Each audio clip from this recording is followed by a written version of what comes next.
Okay, thank you all for joining us again and Oli and being here today. We're on a strict time schedule because I know some folks are calling in just for specific presentations, so we want to stay on time.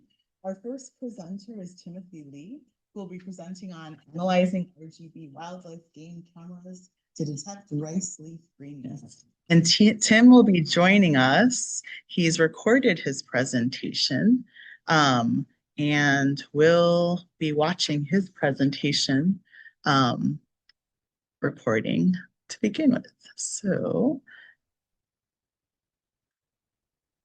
let's see. Oh, there's so many new windows.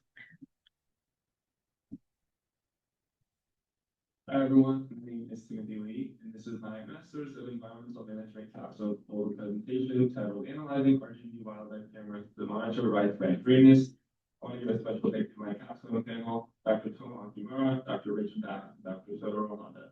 This collaborative effort brings together expertise from multiple fields to better understand sustainable rice production in Hawaii.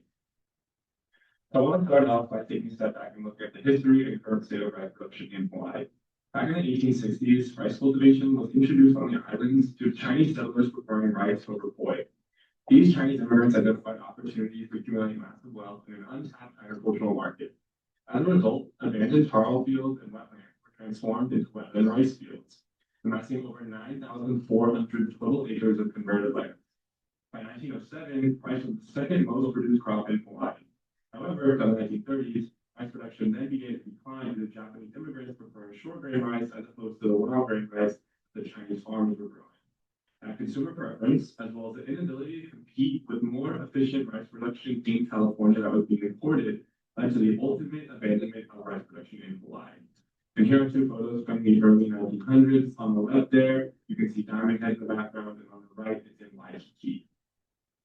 So that decline in rice production, as well as the total local agricultural production decreasing altogether, contributed to a significant shift in Hawaii's food system. According to the current existing data, the state imports about 85 to 90% of food on the islands, and overall farmland has declined by 42% from 1982 to 2017, as you can see on the graph on the bottom left, with another 82,000 acres being lost by 2022, according to the Census of Agriculture. There was actually minimal growth from 2007 to 2017, driven primarily by a shift towards diversified agriculture and a rise in small-scale farming. But that trend was reversed, driven by high production costs, labor shortages, and lingering land management issues after the sugar pineapple plantation closures. Now, due to these amassing issues, food security and food self-sufficiency have become top priorities for Hawaii policymakers and their constituents. As a result, a network for Made in Hawaii products has been established. Private land agreements have been prohibited from restricting agricultural use on agricultural land, and idle land in the past 20 years has begun to be cultivated again. With that being said, challenges still persist, and more to be done to help combat the reliance on imported foods. Now, given that there is interest in reinvigorating local agricultural production due to ample suitable land and policy goals to enhance food security, the question of how arises. More specifically, how do we reestablish successful agricultural production in a way that is both economically viable for farmers and sustainable under Hawaii's unique environmental conditions? Local and small farmers need better mechanisms to combat high costs in crops that can be effectively grown on the island, and effective crop monitoring stands out as a key strategy. Current crop monitoring techniques rely on remote sensing technologies and provide nice benefits for site-specific management that allows farmers to gather real-time data so that we can make informed decisions on how to improve yield. This includes ensuring resources are applied precisely, reducing agrochemical usage, and gathering valuable data on biophysical yield determinants. However, there are challenges with the current monitoring strategies. Many of the remote sensing-based tools are often too expensive and require technical expertise, such as data analysis on high-resolution imagery and processing satellite imagery. It is especially challenging for rural farmers who view digital agriculture as too risky due to the high upfront costs with low return on investment, poor connectivity with low digital literacy, and fear that data may be mishandled or misused. These limitations highlight the need to improve and simplify existing monitoring techniques, hence researching the use of RGB wildlife cameras. So RGB, or red, green, and blue cameras, wildlife cameras, have been shown to be cost-effective, user-friendly, and ideal for high-resolution visual tasks. They can be also used for the time-lapse function to track crop conditions over time. Their use in agricultural settings remain largely unexplored though, and often rely on supplemental imagery from satellites when they are used. Exploring the capabilities of RGB cameras alone could provide valuable insight to effective crop monitoring techniques and lead to more informed decisions about how to remediate unhealthy crops and protect future harvests. Just for reference, these cameras on the right here, that Blaze video shuttle camera and the Rupee trail game camera, cost about $50 each, or even entry level kind of mapping drones can range from $2,000 to $5,000. Now this takes us to our research question. The overarching goal of this project is to contribute to developing profitable rice farming practices for small-scale farmers. To address the current gaps in remote sensing-based monitoring efforts, the research aims to determine if low-cost RGB wildlife cameras can capture the intensity of green light reflected by rice plant leaves, otherwise known as greenness. Examining plant nitrogen uptake in concentrations, these cameras will directly address the related research questions. One, can low-cost RGB wildlife cameras accurately quantify rice greenness changes? And two, do greenness measurements computed from low-cost RGB camera images correlate well with leaf nitrogen status to optimize nitrogen fertilization and increase rice yield in Hawaii? In order to address these research questions, we will set up a 25 by 60 foot experimental plot at Waimanalo Research Station on Oahu on fertile and moderately well-drained morsels soil. The mean annual rainfall of Waimanalo is 55 inches and the average temperature is 75 degrees Fahrenheit. The plot, which is approximately 70 feet elevation, will be covered by shading sheets to protect against birds and rodents. Rice seeds will be placed about 1.5 inches deep in 13 rows, 1.5 feet apart. The Japanese variety, Koshihikari, will be planted on 6 rows, and another Japanese rice variety, Kitamabori, will be planted across the remaining 7 rows. Koshihikari is our key variety here and the most popular in Japan, while Kitamabori is a cultivar created out of Koshihikari. Now, a total of 6 RGB wildlife cameras will be installed between the 6th and 7th rows, with each camera parent being about 18 feet apart, spanning the entire length of the plot. So as you can see on the diagram on the right there, that light gray triangle is representative of the Blaze video cameras. Dark gray triangle is the Rupee cameras. That blue dot is the soil and water sensors. The red square is the light and air sensor, and then those light green rows represent the Koshihikari rice, and those darker green rows are the Kitamabori rice. So now with the plot and monitoring system in place, data collection was conducted to capture changes in rice greening and nitrogen status throughout the growing period. We collect greenness measurements because nitrogen is a fundamental building block of chlorophyll, which is responsible for the green pigment of leaves. Each camera will be set up to take 1 image every hour from 8 a.m. to 5 p.m. Once rain development occurs, the cameras will stop taking photos because the colored rain will skew the subsequent greenness measurements. Dr. Tomoaki Mura, Dr. Sotaro Honda, and I will visit on a bi-weekly basis to also take in situ a composite soil sample to monitor plant and soil nitrogen concentration and therefore plant nitrogen uptake. We will also use the soil plant analysis development meter to measure the chlorophyll content of the rice leaf. Lastly, we will also be measuring biomass by collecting and removing samples of the rice leaves. These field measurements will give us a baseline nitrogen uptake value in order to make comparisons to calculated greenness values from the RGB wildlife cameras. So as you can see in that top left there, this is 6 days after planting. This is images from Blue P2, which is that middle camera. Then in that middle top row, we have 28 days after planting, which was January 28th. So planting occurred on December 31st of 2025.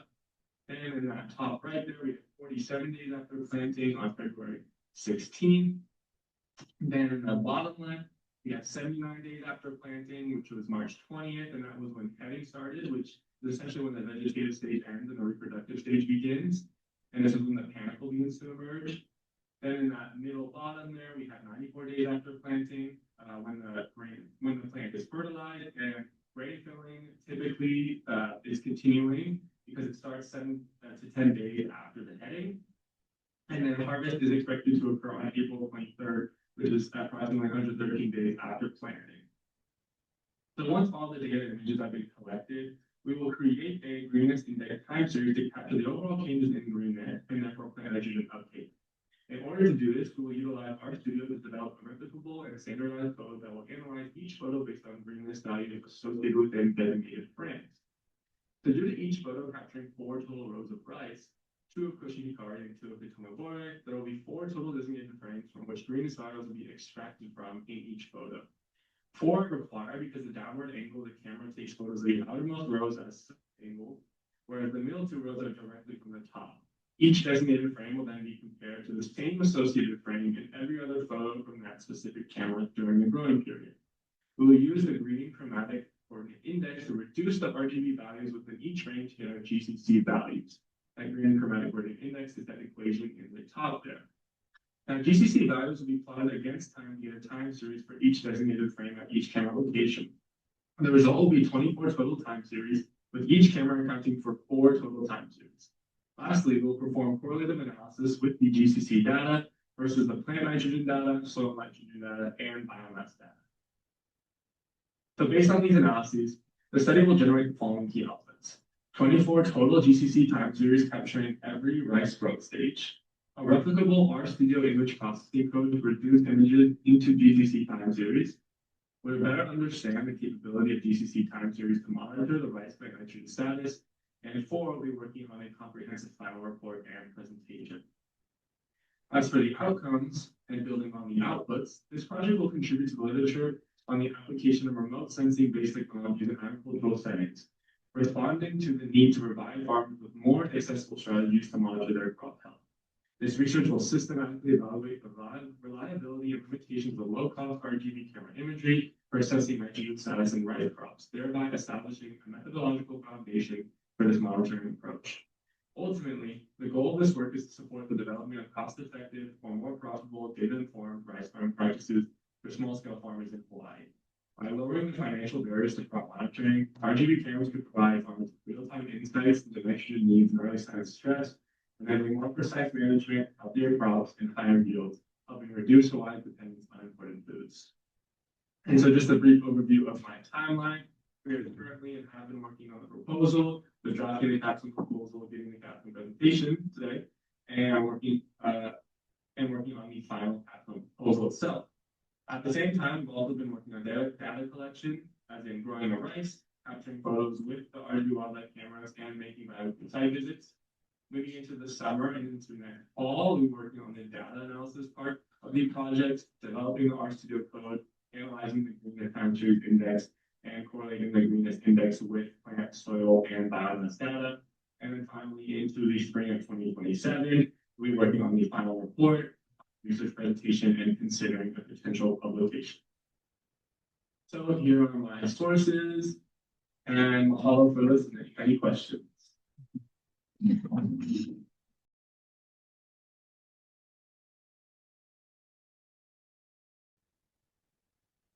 Alrighty. Aloha mai kako. O Chanel Kealani Yee ko inoa no Mauna Lua mai au. Mahalo I keia hui ana. Aloha everyone, my name is Chanel Kealani Yee, and I am from Mauna Lua here on Oahu. And I'd like to thank you all for being here today. And I'd like to extend my gratitude to my capstone panel, Dr. Clay Trowernick, Dr. Rachel Dax, and Melissa Kunz from the Hawaii Wildfire Management Organization. This proposal builds off work I did in my previous position with the U.S. Forest Service. So I'd like to thank my team and my mentors over there, Dr. Christian Giardina, Miranda Hutton, Elliot Parsons, and Jeremy Gooding. Today, I'll be discussing a hot topic centered around wildfire. My proposed project is about analyzing Hawaii land management plans for their consideration of wildfire risk and mitigation systems. And how many of you have participated in wildfire mitigation before? Okay, some of you, okay. How about those of you who have gone to the Lo'i for a field day, removed invasive grasses, planted native species? Anyone? Okay, so a lot more of you. Well, contrary to how you answered my first question, if you answered yes to the following, you actually have been a part of fire mitigation activities. The photo on the left is of the Waikoloa fuel break, and it is an intentionally planned and conventional wildfire mitigation strategy. And this fuel break successfully saved the Waikoloa community from a 25,000 acre fire that came through in 2005. In the photo on the right of the 2012 fires in Waianae, at Ka'ala Farms, the Lo'ikalo and the green break actually contributed to slowing and reducing fire spread. And the Lo'i was also the safest place to be during the fire. This is an example of based activity that actively contributed to wildfire mitigation, though not intended for that purpose. This is something that I aim to capture in my project. Various support for wildfire mitigation across environmental stewardship types and their representation in government planning documents. Various types of wildfire mitigation are important to consider because fire history reconstruction reveals that there's been a dramatic increase in high severity fires in Hawaii in the past century. There's been a lot of work to understand this trend as it relates to climate change, land use change, and human ignitions, to name a few. An example of land use and land cover change is the influx of invasive grasses and shrubs. And the grass fire cycle refers to the positive feedback between these invasive species and fire. Fire-adapted invasive grasses and shrubs were brought to Hawaii for agricultural purposes, but they quickly started to outcompete native vegetation and encroach in developed areas where there's a lot of human activity that serves as ignition sources. This includes car sparks, machinery sparks, and arson. These can cause wildfire events, and the invasive grasses and shrubs that burn in these wildfire events quickly regenerate and promote future establishment. Successful reestablishment increases the fuel load and perpetuates this cycle. From this, we see that land cover and land use change influence fire behavior, and it's ultimately perpetuated by human activity. These invasive grasses and shrubs now cover 25% of Hawaii's land area and can lead to landscapes looking like this, dominated by haulekoa, buffalo grass, guinea grass, and fountain grass, and surrounding our communities that live in the wildland-urban interface. The wildland-urban interface, or the WUI, is the area where human development infringes on natural area. Residents that live in the WUI bear a greater fire risk because they're closer to areas where natural disturbances are more likely to occur and surrounded by this highly flammable vegetation. Nearly 95% of homes in Hawaii live in the WUI, compared to 42% of homes on the continent. So how Hawaii plans its land use is critical in the discussion of wildfire mitigation. Record-breaking fires have been recorded for a while now in Hawaii, especially with the catastrophic fires that burned in Lahaina and Kula in 2023. This fire tragically resulted in 102 fatalities, threatened and damaged native and endemic species, and resulted in $4 to $6 billion in economic loss. There were also the 2018 fires in Waianae. There is a 2,500-acre fire in Makaha Valley and a 1,500-acre fire in Waianae Valley. In this fire, we saw embers and flames jumping mountain ranges and damaging agricultural land and structures and threatening communities. These examples stress the importance of how Hawaii plans its land use with respect to growing wildfire risk. Urban development in the WUI poses a notable threat to wildfire safety due to the well-documented relationship between population and wildfire ignitions. Oahu is the most populous of the main Hawaiian islands, has the most land dedicated to urban land use, and has the most wildfire ignitions. The area with the most wildfire ignitions, highlighted in yellow on this map, is the Waianae Moku, which is the study area for this project. In addition to having the most wildfire ignitions, this moku has also experienced the most large wildfire events relative to the rest of Oahu. Waianae is a moku on the leeward side of Oahu with a growing population of 50,000. It is characterized by a warm, dry climate with little to no rainfall and hosts a native dryland forest ecosystem. Climate change is expected to exacerbate these warmer, drier conditions, contributing to an increased wildfire risk for this community. Although characterized by higher wildfire risk, the WUI is also a unique place where various land management goals exist, such as increasing tree canopy cover, environmental restoration, urban development as mentioned, and fire mitigation. Some of these goals directly and indirectly contribute to fire mitigation. For example, a tree planting goal can shade out invasive grasses and slow fire spread. An environmental restoration goal with native species can aid in dry land recovery after a wildfire. And an agricultural goal often includes the introduction of high water content crops that can slow and reduce fire spread. Thinking back to how you answered my question at the beginning of this presentation, these examples highlight that you have been involved in fire mitigation activities, perhaps just unintentionally. This reveals the opportunity of diverse land use goals to contribute to wildfire mitigation. And across Hawaii, these various goals are implemented by various conservation, farming, and other Aina-based organizations. A lot of these goals mentioned, ranging from urban development to fire mitigation, are housed in various government plans at different scales. We have the Hazard Mitigation Plan and Forest Action Plan, for example, at the state level. We have the Oahu General Plan and the Climate Adaptation Strategy at the city and county level. And we have the Waianae Sustainable Communities and Makaha Special Area Plan at the Moku level. In my previous position with the U.S. Forest Service, I analyzed all these plans for their consideration of wildfire risk and found that there's an overall lack of specific actions tailored to wildfire mitigation. This led me to wonder what support Aina-based organizations have for determining their wildfire mitigation projects and what role these plans play. I'm also curious how their existing actions may directly or indirectly contribute to risk reduction. This Capstone project aims to support holistic wildfire mitigation and adaptation in Waianae by asking how these plans are used and or to what extent are these activities recognized as wildfire mitigation, as well as what are any gaps that arise between place-based environmental projects and coordinated efforts across the wider landscape for effective risk reduction. In doing so, this project aims to highlight opportunities for cohesive and coordinated approaches to wildfire management. I'll be conducting semi-structured interviews to answer these questions. The results of the government plan analysis that revealed a lack of specific goals tailored to wildfire mitigation will inform a topic guide for the semi-structured interviews. The interviews will explore themes related to what resources are used to guide wildfire mitigation projects, and if it's not coming from these government plans, how are decisions being made?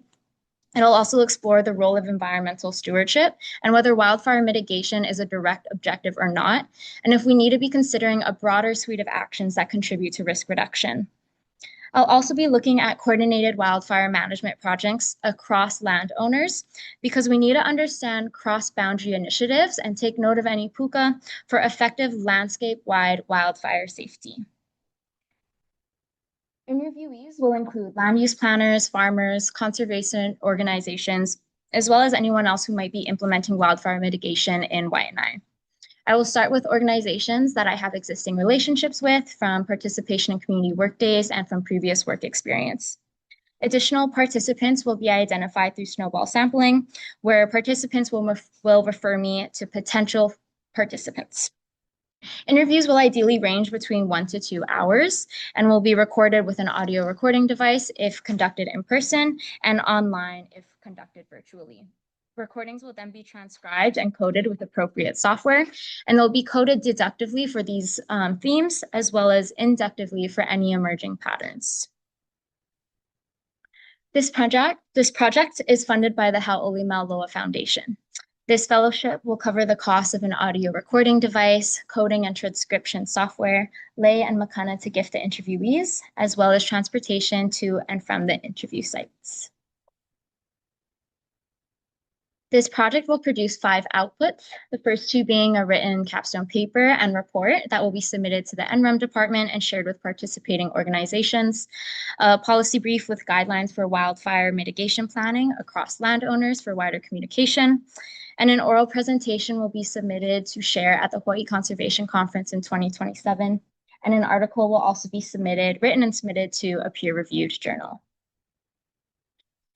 This analysis could help establish how the work of different community organizations directly contributes to wildfire mitigation, their coordination across boundaries, and the role of regional plans in guiding those projects, and also any gaps that arise in those plans, particularly whether they recognize, incorporate, and build upon the work of existing Aina-based stewards.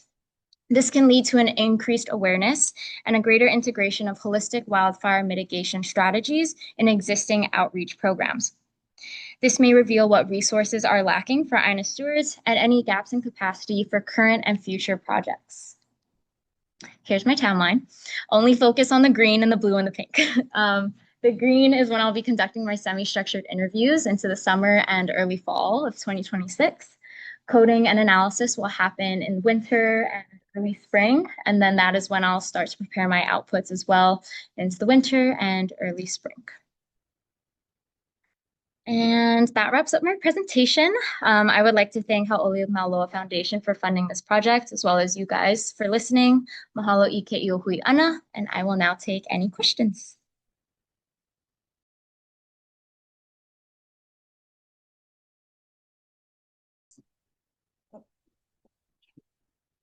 Thank you, Rachel. Aloha, everyone. My name is Isabella, and today I'm going to be talking to you, like she mentioned, about the biocultural restoration of Lolu, but specifically within the context of coconut rhinoceros beetle. So since the birth of the contemporary Hawaiian Renaissance,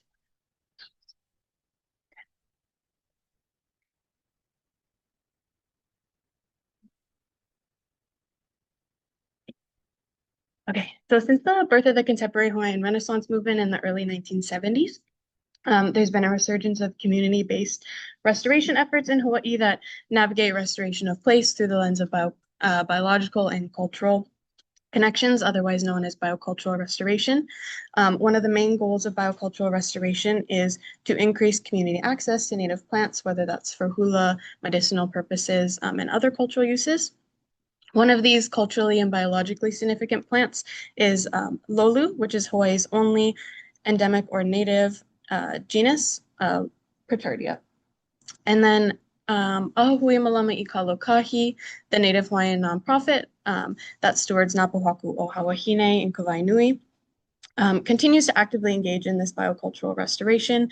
And I previously worked with them in my undergrad, and the kumu there, Lehupona Isaacs, was looking to outplant Lolu at the site.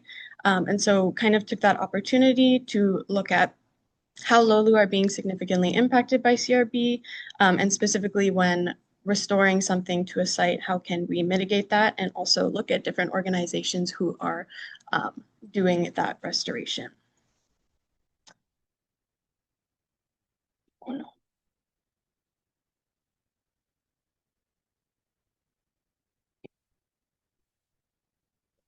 So an olelo eo that makes me think of this project and I think encapsulates it is Aohe Hananui Ke Alu'ia, which is that no task is too big when done together by all. So this project is a community-based and culturally grounded project that aims to foster community collaboration in the face of such a massive issue. So the motivation for this project, there is currently no centralized accessible resource that compiles information on both CRB management as well as Lolu cultivation practices, particularly for community and cultural restoration spaces. And so this project kind of directly addresses that gap by developing practical consolidated informational materials, as well as bringing organizations together in a shared space to converse and share out best management practices, things they've seen in the field. And so CRB also, like I mentioned, one of the big things is that it represents not just an ecological loss, but also a cultural loss. So as I mentioned, part of this work will be based at Napahaku Hawahine, which is located on Kawainui wetland in Kailua in Ko'olapoko on Oahu. So it's a 15-acre restoration site and wahipana or storied place. And it's home to walking trails, scenic viewpoints, as well as over 80 species of Hawaiian natives and canoe plants. It's also home to ancient Hawaiian terraces, as well as a lo'i, Lokaia or Hawaiian fish pond as well. And Hawahine, her namesake, is the mo'o protector of Kawainui, and was said to frequent the pohaku on the shoreline and where she would sunbathe. So Lolu, or the Pitardia species, is Hawaii's only native pond species. Hawaii is actually the epicenter of Lolu diversity. So there are at least 23 species of Lolu that are endemic to Hawaii. One of them is Pitardia margerin, which is in the and the bottom right is a map of historical distributions of Lolu, specifically on Oahu. The pink you can see is that Pitardia margerin that I mentioned. Lolu is a culturally significant plant for Native Hawaiians. It was used and continued to use is Lolu wood and leaves to make altars, drums, mats, baskets, as well as roof thatching. You can see in that top right picture. And it is also used to make hats and fans, lei from the seeds, and also has medicinal purposes in La'au or Hawaiian medicine. So coconut rhinoceros beetle, CRB, many of you may have heard of this. It's an invasive species. It was first discovered on Oahu in 2013. It feeds on the new growth of Lolu, among many other plants like new or coconut, and is spread through the human-assisted movement of infested materials, so mulch, compost, soil. And there's a really diverse group of stakeholders that are impacted by CRB and are involved in the mitigation and management of this. And that includes many community and Malama Aina groups that work with these species. And these groups often face different barriers to CRB treatment, whether that's money, time efficiency, as well as the potential impacts of things like pesticides on the surrounding holistic environment, especially if you are growing food for your community, etc. And so this map on the bottom, again, is specifically of Oahu from the CRB response team. And it just kind of shows distribution of trap catches. So where we're seeing the most CRB be caught, is that and is.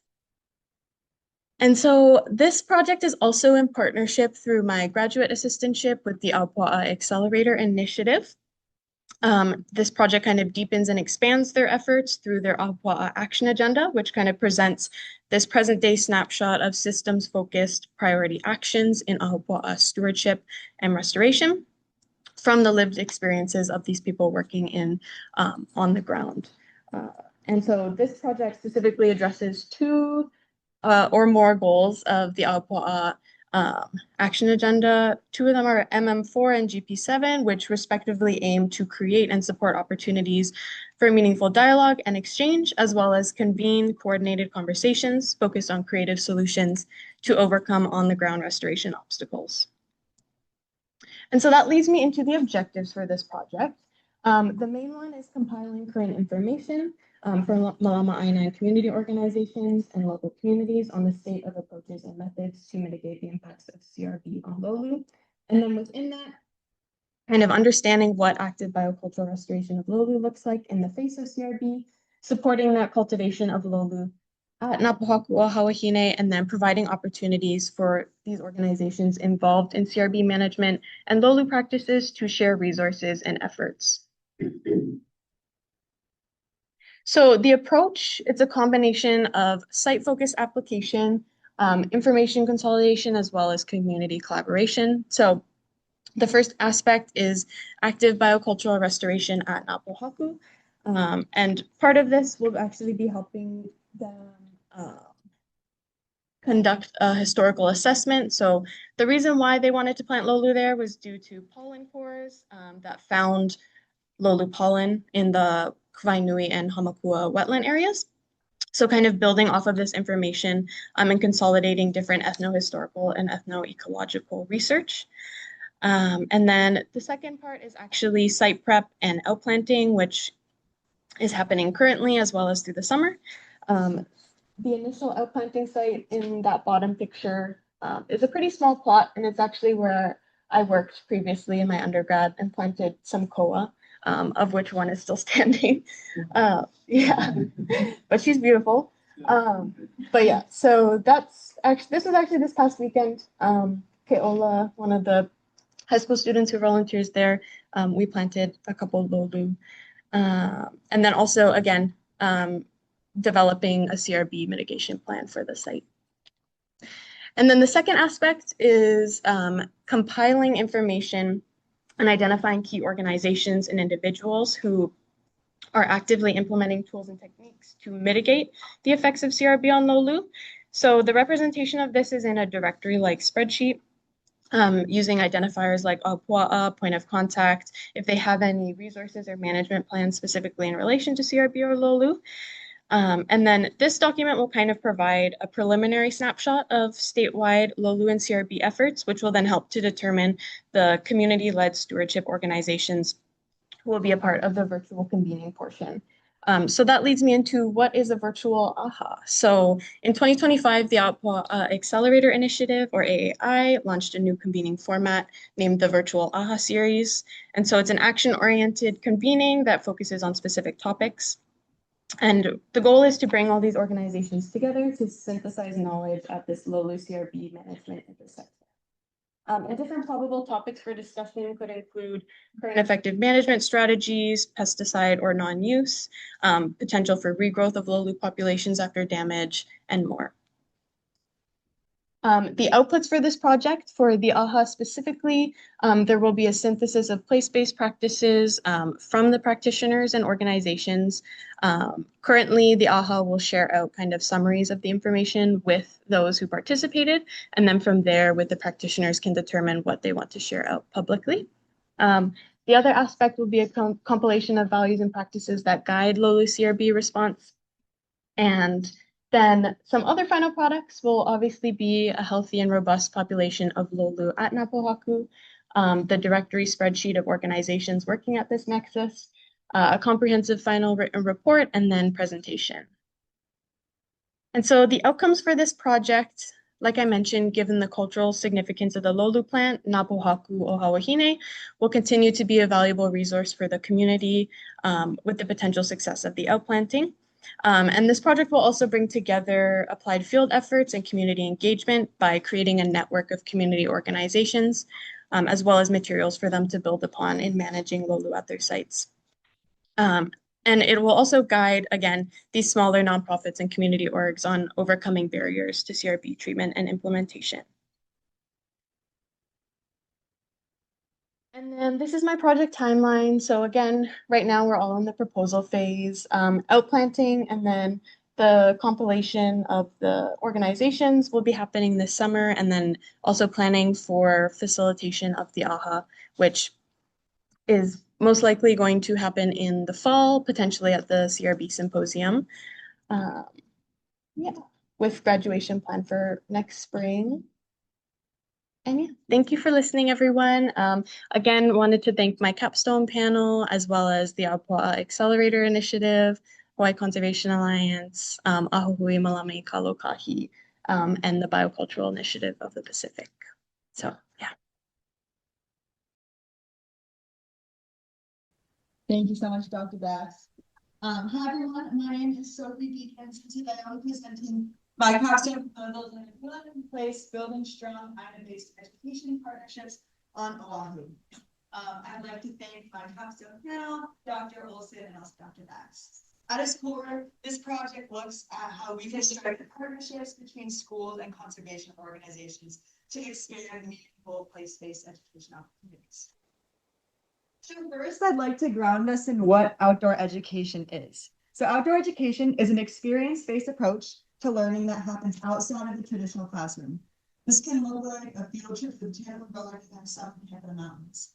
It emphasizes hands-on learning. So instead of just reading about something like ecosystems, students are actively on the ground engaging with them. Research shows that this type of learning improves engagement, retention, and critical thinking skills because students are directly interacting with what they're learning. I'm sure many of you can relate to this, where you can remember details from a field trip a lot more than something like a unit that you crammed for a test and then forgot immediately after. But not all outdoor education is the same. And that's where place-based education is. So place-based education falls under the larger umbrella of outdoor education, and it is location specific. So it uses the local context, the local culture, and the local environment to ground students to that place. This could look like students taking a field trip to the local farm, beach, or stream in their hometown to learn about that specific land environment. And then we have island-based education, which is a specific form of place-based learning rooted in Hawaii. It centers teaching and learning not just about, but with and through the island. It builds on native Hawaiian knowledge systems and values, which means that learning is grounded in place, history, and also, most importantly, lived experience. This is important because many conventional outdoor education models separate environmental context from cultural context. So island-based education addresses that gap. Research shows that it leads to stronger outcomes, student engagement, identity development, and sense of place. So this slide really breaks down the two key ideas that come in INA education. First, we have education, which is a little bit more straightforward, the process of teaching and learning. And then we have INA, which is a much deeper concept. INA refers to the land, sea, and air, not just as physical spaces, but also the places that feed, heal, and sustain us. So when you put these two ideas together, INA-based education shifts the focus from just delivering content to building connections. So these are connections between students and place, and also culture, history, environment, and identity. This shift is important because it changes how students engage with what they're a lot more personal. So why does this matter? Right now, as you all probably know, we are facing major environmental challenges that require long-term engagement and stewardship. These issues can consist of declining biodiversity, ocean acidification, climate change, all of the above. And our everyday actions and also our vote can either contribute to or combat these issues. At the same time, this is a completely other issue. Many young people are becoming increasingly disconnected from the natural world, especially because of growing urbanization and also technology use. As you can imagine, phones in the classroom, you may experience this, make it a lot harder to focus. But despite all of this, the youth are already at the forefront of climate resilience and advocacy. So they already care about the future of the planet, which provides us with a really cool opportunity to combine these things and encourage students to reconnect to place. This way, they are more equipped to care about the earth, and they also may be more excited to learn classes. So, what we already know is that outdoor education programs are most successful when they are not one-time, one-off experiences in nature. From the literature, we know that the most successful programs are built on sustained partnerships between schools and conservation organizations. These long-term partnerships allow students to return to the same places, build familiarity, and deepen their understanding with that place over time. So schools will provide students, while the conservation organizations provide the professional knowledge about the INA and the opportunity for students to engage in this hands-on learning. I'm sure you all can relate to this, where you care a lot more about the places that you've been to many times or developed a relationship with over somewhere you've been maybe once or twice. And even more, you feel the deepest connection when the place is somewhere that you've cared for and given love to. And that's why long-term INA education partnerships are so effective. However, we also know that these partnerships are very difficult to maintain, especially when there's turnover in staff or changing norms. So due to these limiting barriers, many programs struggle to continue over time. So what we want to know is how successful conservation organizations have overcome so many barriers to achieve these lasting partnerships.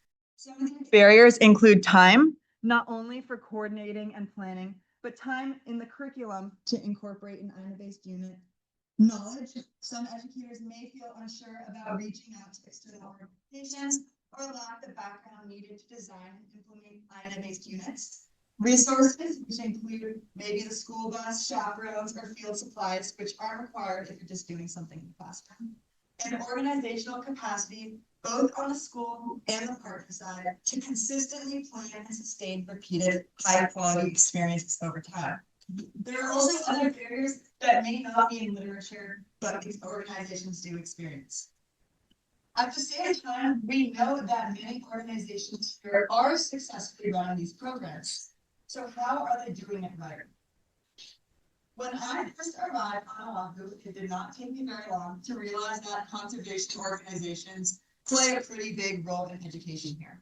About 70% of the organizations on just the eastern side of the island offer educational programs, and nearly half provide INA-based programs specifically. These programs reach tens of thousands of students every year, and so they're definitely doing something right. For example, programs like Honolulu and others engage large numbers of students across many different schools. So we have an extremely strong foundation of existing programs, all with deep knowledge on how to form and maintain these successful programs. It's just that the knowledge of how they operate is scattered across different reports, websites, and individual experiences. It hasn't been pulled together into something easily accessible. So my central research question is, what are best practices for INA-based outdoor education partnerships, and what patterns are found in the successful collaborative programs here? This question focuses both on identifying best practices and understanding what's unique about this cultural context. To answer this question, I'll be conducting semi-structured interviews with about 10 to 20 key staff members from conservation organizations. This approach allows me to capture not just formal knowledge, but also what's important, their lived experience, their anecdotes. I'll use snowball sampling to identify additional participants after that. These interviews will explore topics like partnership structures, challenges, advice, and best practices. Sample questions may be, how do you maintain communication and alignment over time? What barriers do schools face in participating in your programs? And what would make it easier to maintain long-term partnerships? All of these interviews will be recorded, transcribed, and analyzed using qualitative coding. In addition to these interviews, I'll also review program documents like curricula and organizational reports to provide additional comments. I'll use an intuitive approach, meaning that I'll identify themes the data rather than composing predefined categories. After identifying these themes, I'll go back and chat with the people I interviewed to make sure that what I thought in the conversation aligns with what they said. I will use this information to get A handbook of tips and tricks to serve as a single consolidated resource of how to form and maintain these successful partnerships. This, I hope, will be a practical, easy-to-use guide for organizations looking to build or strengthen their partnerships. The goal is for this resource to reduce the time and effort that organizations spend currently figuring this out on their own, and instead gives them a good starting point for building strong partnerships, especially because, as we know, resources and time are already barriers. Each section will include best practices, common challenges, and implementation strategies, and also case studies and anecdotes from the organizations that I interview. It's important to note, too, that while interviewing these members, if they suggest a different output that is not a handbook, I'm open to that, and it would pivot and create that different output, as that would be more helpful, but this is what I have planned for now. So we have 3 outputs to this project. We have the handbook, which I talked about just now, a public webinar to introduce the handbook and present the information to anyone who wants to learn more about the topic, which will help get the handbook into the hands of the people it's meant for. And then finally, I have the final presentation and paper for the NREM degree. In the short term, this project can help reduce time and knowledge barriers for organizations. In the medium term, it can help support the development of more long-term partnerships and expand access to INA-based education. The long-term goal of this project is to contribute to increased student well-being, stronger sense of place, and greater environmental stewardship. Ultimately, this work connects education directly to broader goals of conservation and community resilience. So this spring, I started my literature review and began identifying potential partners. I'll be submitting an IRB application in May, and over the summer, I begin to do the interviews and hope to transcribe them on a rolling basis after every interview so it doesn't pile up at the end. And in the fall, I'll start coding these and identifying the key themes, which will shape the main sections of the handbook. And then in winter or early spring, I hope to draft this guide and then share the draft with the participating organizations in the early spring. In about a year from now, I'll be using the resources I'll be needing for this to happen, support from my wonderful advisors, access to participants and materials, and then tools like transcription software and qualitative analysis platforms. All for your time, and I really appreciate the opportunity to share this word and that you all took time out of your day to.